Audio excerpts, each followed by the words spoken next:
More Life with Jody Dean.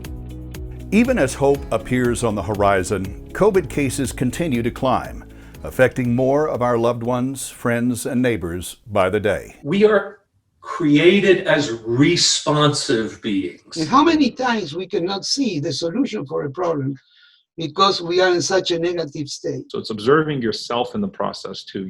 Have I done the most with what has been given to me thus far? But while science and self-discipline will ultimately help get us over the pandemic, what might get us through it is already within our grasp. Spiritually, in all of our traditions, we understand gratitude as the response to free gifts. It puts you in the right spot that makes you humble. In Ramadan, we abstain from food and drink voluntarily so that we could appreciate those blessings when we are able to take them. And so that sip of water that you take throughout the day because you take it for granted, you will realize that even that sip of water is not to be taken for granted. And these things bind us together. God created human beings. We create societies. What happens when we become conscious of all the unmerited favor we enjoy?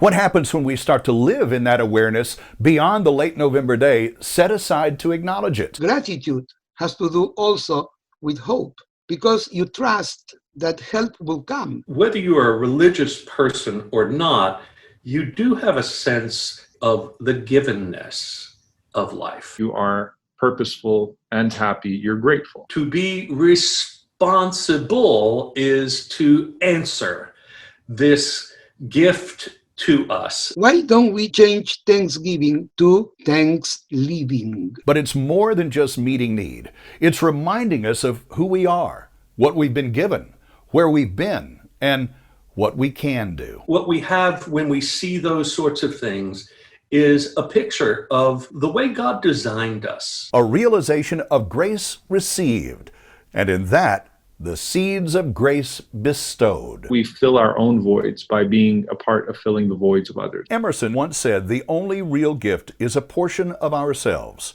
If that's so, then perhaps it comes from that part of us that's grateful in the first place. Service is happiness. By the way, you may remember the name Rabbi Alberto. He served a Fort Worth congregation for years. Now, if you know of a story of good people doing great things for others, share it with me. Send it to morelife@ktvt.com. I'm Jody Dean.